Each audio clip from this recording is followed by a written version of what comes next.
آج میں جو ہے بہت ہی اہم موضوع پر، بہت ہی اہم ٹاپک پر آپ کے سامنے میں بات کرنے جا رہا ہوں، اور وہ ہے آذربائیجان اور آرمینیا کی جو فی الوقت لڑائی چل رہی ہے، اور اس لڑائی میں ترکی بھی شامل ہو گیا ہے، اور ایک طرف سے ایران بھی ہے، پھر رشیا بھی ہے، اور جو ہے یہ لڑائی جو ہے نا کافی اسکیلیٹ ہو رہی ہے۔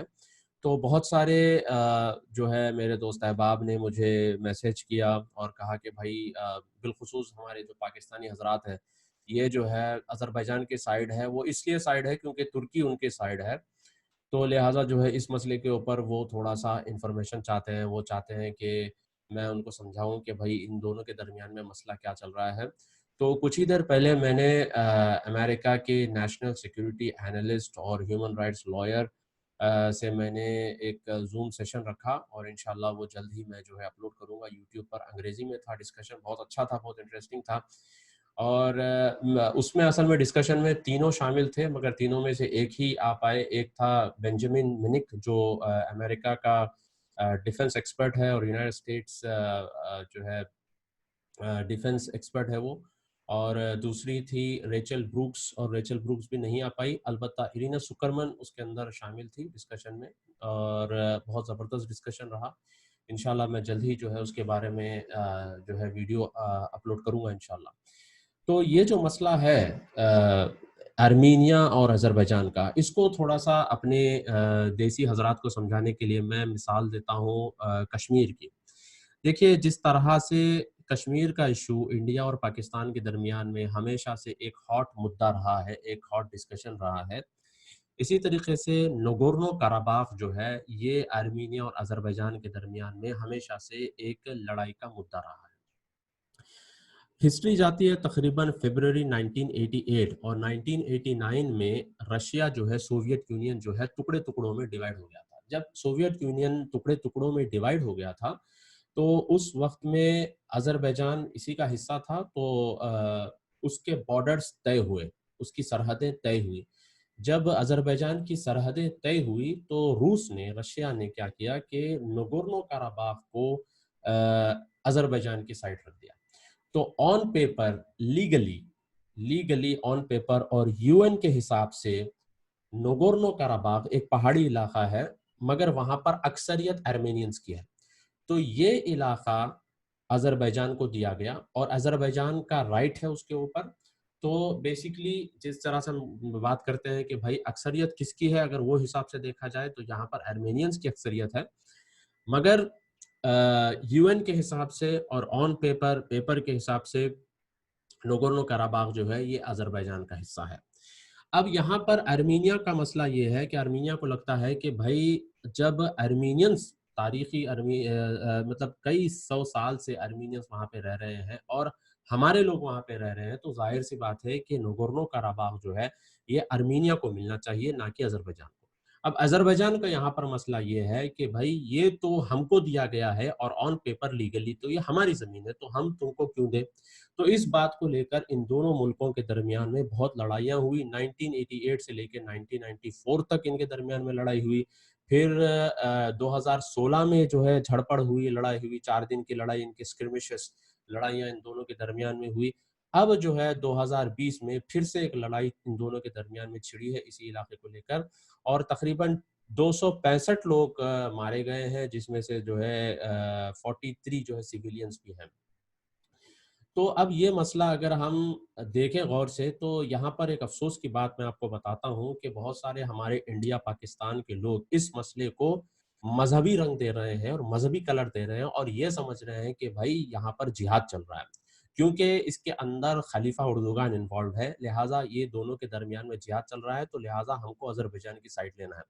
دیکھیے آپ کو جس کی سائڈ لینا ہے لیجیے، کوئی مسئلہ نہیں ہے، میں یہاں پر نیوٹرل بات آپ کے سامنے رکھ رہا ہوں، میں یہ نہیں کہہ رہا ہوں کہ آپ آذربائیجان کی سائڈ لو یا آپ آرمینیا کی سائڈ لو، مگر آپ کو سیاست کو سمجھنا ہوگا، جیو پولیٹیکل ایشوز کو آپ کو سمجھنا ہوگا، اس کے بعد اگر آپ اپنی اوپینین بناتے ہیں، اپنی رائے بناتے ہیں تو قابل احترام ہے۔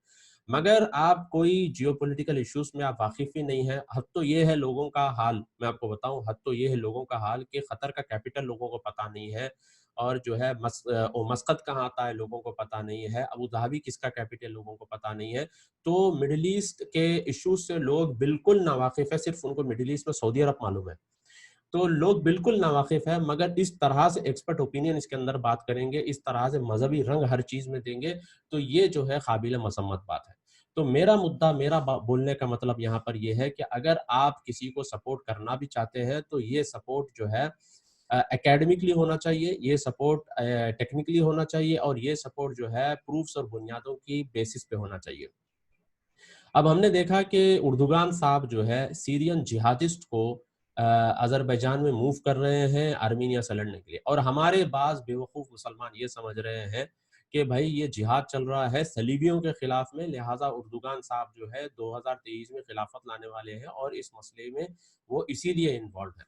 میں آپ کو بتاؤں کہ آذربائیجان 85% شیعہ ہے، اور ابھی جب میں ویڈیو سیشن کر رہا تھا ارینا سکرمن کے ساتھ تو وہ باقاعدہ وہاں گئی تھی آذربائیجان اور آرمینیا کے 2018 میں یہ ایشوز پہ کور کرنے کے لیے.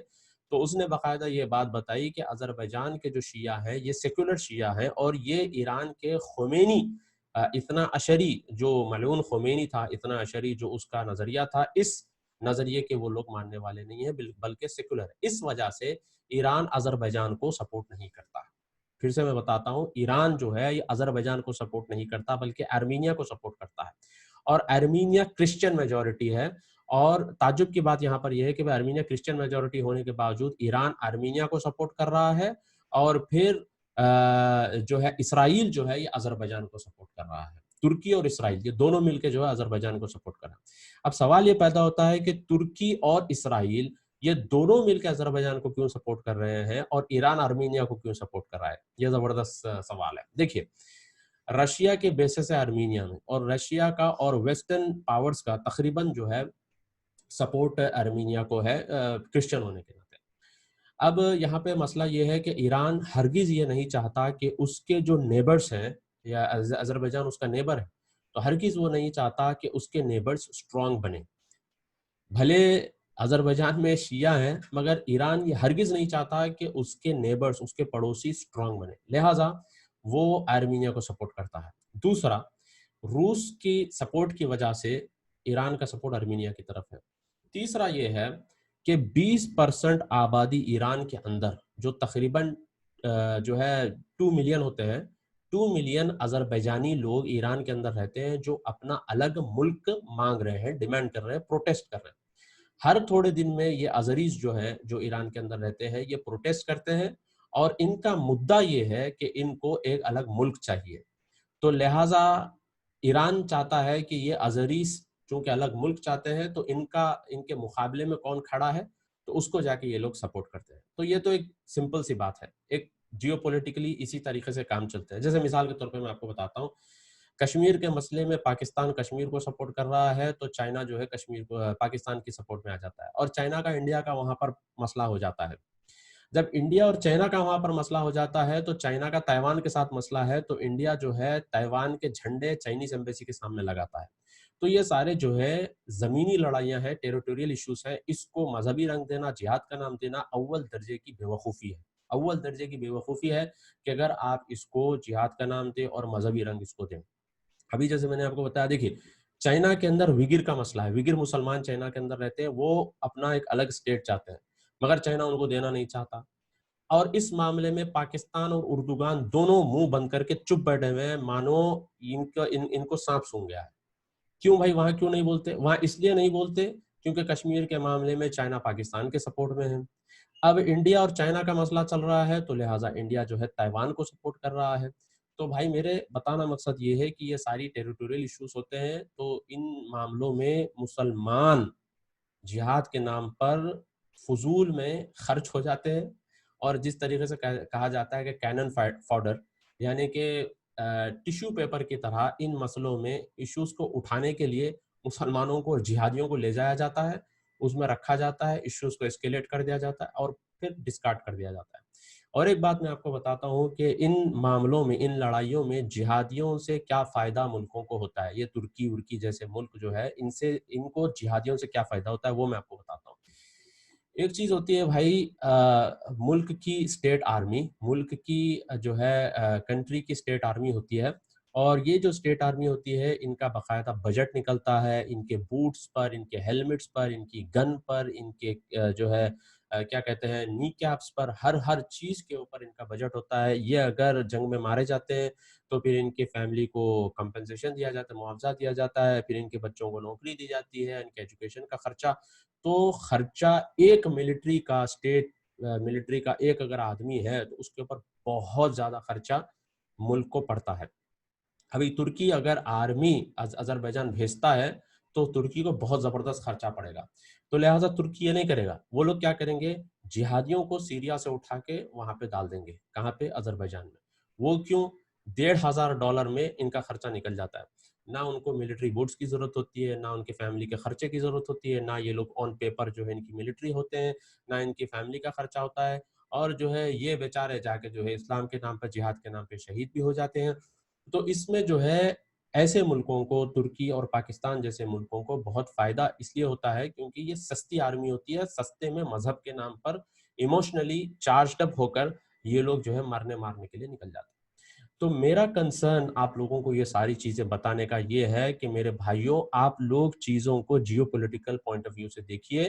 ان مسئلوں کو، ان چیزوں کو آپ لوگ جو ہے مذہب کا رنگ دے کر، جذبات میں آ کر، ایموشنل ہو کر، جوش بلا ہوش ہو کر آپ ان مسئلوں کو مت دیکھیے، بلکہ آپ ان مسئلوں کو جیو پولیٹیکل سٹینڈ سے دیکھیے. آپ کو مسئلے سمجھ میں آئیں گے. یہ ساری زمینی لڑائیاں ہیں، یہ ساری زمینی چیزیں. اب دیکھیے، اچھا میں بتانا بھول گیا آپ کو کہ آذربائیجان کے سائڈ اسرائیل بھی ہے. اسرائیل اس لیے ہے آذربائیجان کے سائڈ کیونکہ آرمینیا کو ایران کا سپورٹ ہے، تو ظاہر سی بات ہے کہ آذربائیجان کو اسرائیل بھی سپورٹ کرتا ہے. تو اسرائیل اور ترکی یہ دونوں مل کے آذربائیجان کے سپورٹ میں ہیں. روس اور ایران یہ دونوں جو ہے آرمینیا کی سائڈ ہے. تو یہ ساری زمینی لڑائیاں ہیں میرے بھائیوں. آپ لوگ ہوش کے ناخن لیجئے، سوچئے، ایموشنلی جذبات سے مت سوچئے بلکہ عقل سے سوچئے اور پھر اپنے فیصلے لیجئے.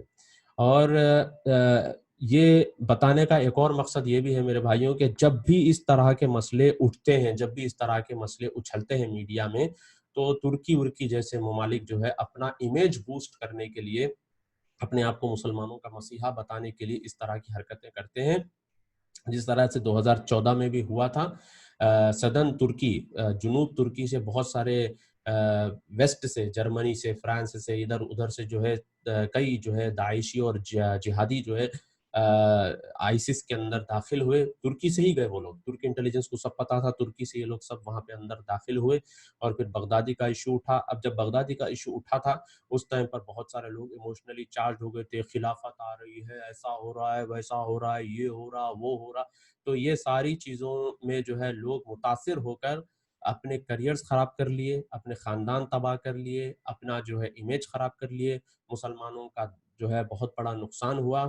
تو یہی ہمارا میسج آپ کے لیے ہے میرے بھائیوں کہ جو بھی مڈل ایسٹ میں جیو پولیٹیکل ایشوز اٹھتے ہیں اس کو آپ بڑے غور سے دیکھیے، اطمینان سے دیکھیے، آرام سے سمجھنے کی کوشش کریے.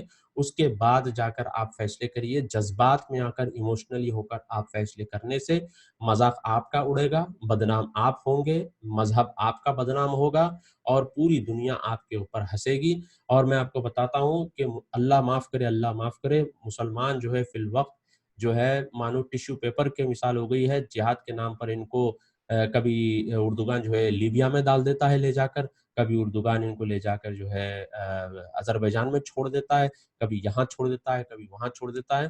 تو ان کے ذاتی مسئلے ہوتے ہیں، ان کے ذاتی چیزیں ہوتی ہیں. اب لوگ کہتے ہیں کہ بھائی اردوغان تو دیکھو بھائی کئی لاکھ سیرینز کو اس نے پناہ دی وہاں پر. او میرے بھائی، اس نے پناہ اگر دی بھی ہے تو یو این کے ساتھ اس کا جو ہے معاہدہ ہے، ٹریٹی ہے کہ میں 20 لاکھ کا جو ہے ان کو میں پناہ دوں گا اور اس کے بدلے میں یو این کی طرف سے اس کو ایڈ ملے گی. جب یہ ایڈ بند ہو گئی اور 7 لاکھ لوگ اور بڑھ گئے وہاں پر، یعنی کہ 20 لاکھ کے بدل 27 لاکھ وہاں پر، 27 لاکھ جب وہاں پر ہو گئے سیرین ریفیوجیز، تو اردوغان نے گریس کا بارڈر کھول دیا اور پھر کہہ دیا کہ بھائی یہاں سے نکل جاؤ، یہاں سے نکلو. پھر یو این سے اس نے کمپلین کیا کہ بھائی تم لوگوں نے تو کہا تھا کہ 20 لاکھ لینے کے لیے اور اس کے پیسے بھی دینے کی بات کی، پیسے تو آئے نہیں اور پھر جو ہے 7 لاکھ لوگ اوپر سے بڑھ گئے.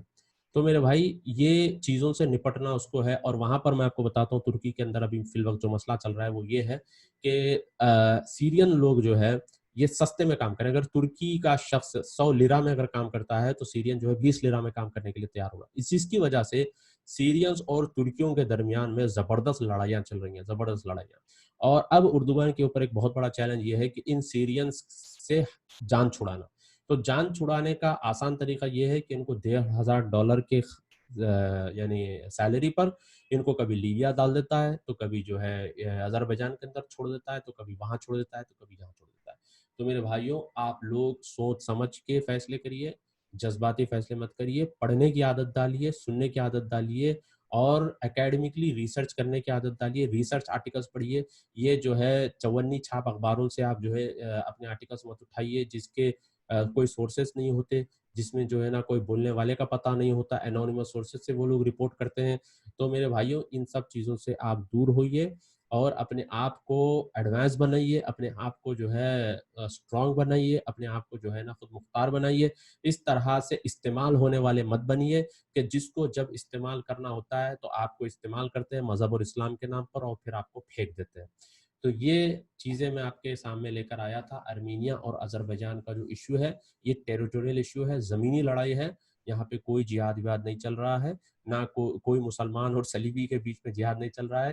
کوئی جو خلافت آنے والی نہیں ہے. یہ سب بکواس باتیں. 2014 میں سیم ریٹرک ریپیٹ کیا گیا تھا، سیم باتیں بتائی گئی ہے، تو لوگوں کو بیوقوف بنایا گیا. کئی لوگوں کو جو ہے آج جو لوگ وہاں پہ گئے تھے خلافت کے نام پہ بڑے بڑے خواب دیکھ کر، وہ سب مارے گئے. ان کی عورتیں ریفیوجی کیمپ میں جو ہے سڑ رہی ہیں. اور جن جن لوگوں نے اکسایا تھا، جیسے کہ یوسف قرضاوی ہے، اس نے بہت اکسایا تھا جہاد کے اوپر، آج دیکھو قطر میں مست عیاشی کی زندگی گزار رہا ہے. اس کے بچے مست عیاشی کی زندگی گزار رہے ہیں، ان کو کوئی فرق نہیں پڑا. لیبیا کو اس نے تباہ کیا، سیریا کو اس نے تباہ کیا اپنے فتووں سے. اور پھر آپ دیکھیں وہ لوگ عیاشی کی زندگی مست اپنی جگہ ہیں. اور جو لوگ جہاد کے نام پر، خلافت کے نام پہ اٹھے تھے، آج ان کی عورتیں ریفیوجی کیمپوں میں پڑی ہوئی ہیں. اور وہ مرد حضرات جو ہے آج بیچارے جو ہے مر چکے ہیں. ان کی نیت کے حساب سے اللہ ان کو دے گا. مگر میرے بھائیوں، یہ مسلمانوں کو برباد کرنے کے لیے بہت بڑی سازش ہے، اور اوباما اور ہیلری کلنٹن کے ساتھ مل کے ان لوگوں نے یہ حرکت کی تھی. آپ لوگوں سے میں گزارش کرتا ہوں کہ آپ لوگ سوچ سمجھ کر ہوش میں اپنے جو ہے فیصلے کریے. جوش میں فیصلے کرنے سے کچھ نہیں ہوتا، بلکہ الٹا نقصان ہوتا ہے. میں آپ کا بھائی ابو طلحہ زحاک، السلام علیکم ورحمۃ اللہ وبرکاتہ.